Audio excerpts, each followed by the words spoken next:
Salam cerdas untuk siswa-siswi Indonesia. Assalamualaikum warahmatullahi wabarakatuh. Salam sejahtera untuk kita semua. Perkenalkan, nama saya Gladys Setno Maharani, SPD MPD. Biasanya saya dipanggil Teacher Eno. Kali ini kita akan membahas tentang nilai-nilai Pancasila dalam praktik penyelenggaraan pemerintahan negara. Oke, kita masuk saja. Materi pertama yaitu tentang macam-macam kekuasaan negara. Ada dua para ahli yang menyampaikan tentang macam-macam kekuasaan negara, yaitu John Locke dan Montesquieu. Apa bedanya? Kita lihat.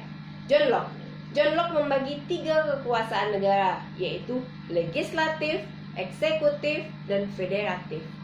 Legislatif itu kekuasaan untuk membuat atau membentuk undang-undang. Sedangkan eksekutif kekuasaan untuk melaksanakan undang-undang, termasuk kekuasaan untuk mengadili setiap pelanggaran terhadap undang-undang.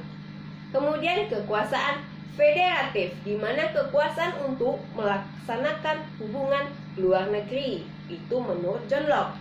Kita lihat menurut Montesquieu. Montesquieu juga membagi tiga kekuasaan negara.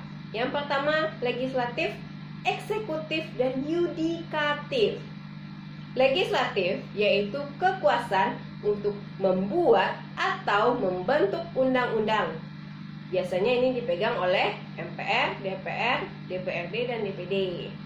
Kemudian kekuasaan eksekutif yaitu kekuasaan untuk melaksanakan undang-undang, yaitu presiden, wakil presiden, dan para menteri. Dan yang terakhir adalah kekuasaan yudikatif, yaitu kekuasaan untuk mempertahankan undang-undang, termasuk kekuasaan untuk mengadili setiap pelanggaran terhadap undang-undang, yaitu MA, MK, dan KY. Konsep pembagian kekuasaan Indonesia itu ada secara horizontal dan secara vertikal. Kita lihat dulu yang secara horizontal.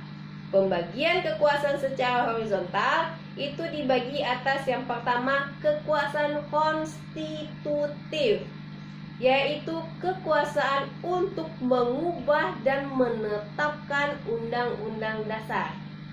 Kekuasaan ini dijalankan oleh MPR sebagaimana ditegaskan dalam pasal 3 ayat 1 Undang-Undang Dasar 1945. Yang kedua, kekuasaan eksekutif, yaitu kekuasaan untuk menjalankan undang-undang dan penyelenggaraan pemerintahan negara.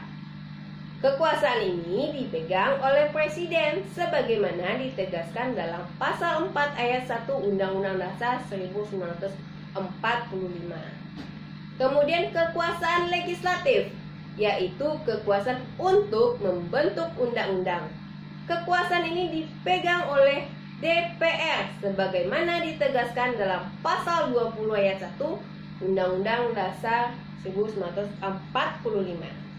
Kemudian kekuasaan yudikatif atau disebut kekuasaan kehakiman, yaitu kekuasaan untuk menyelenggarakan peradilan guna menegakkan hukum dan keadilan.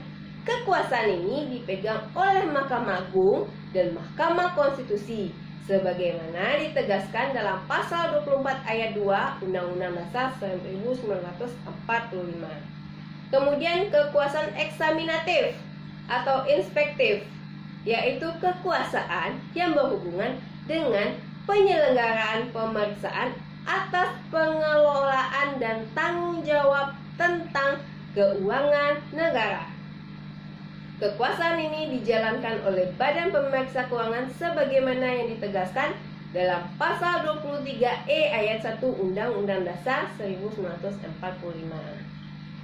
Kemudian pembagian kekuasaan secara horizontal pada tingkat pemerintahan daerah berlangsung antara lembaga-lembaga daerah yang sederajat seperti pemerintahan daerah, kepala daerah atau wakil daerah, dan DPRD atau Dewan Perwakilan Daerah. Sedangkan pada tingkat provinsi pembagian kekuasaan berlangsung antara pemerintah provinsi yaitu gubernur atau wakil gubernur dengan DPRD provinsi.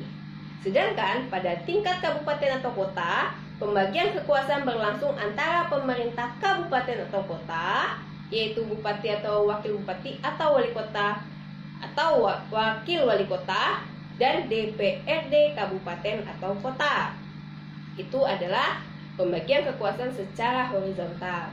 Sedangkan pembagian kekuasaan secara vertikal itu bisa dilihat pembagian kekuasaan menurut tingkatannya, yaitu pembagian kekuasaan antara beberapa tingkatan pemerintah.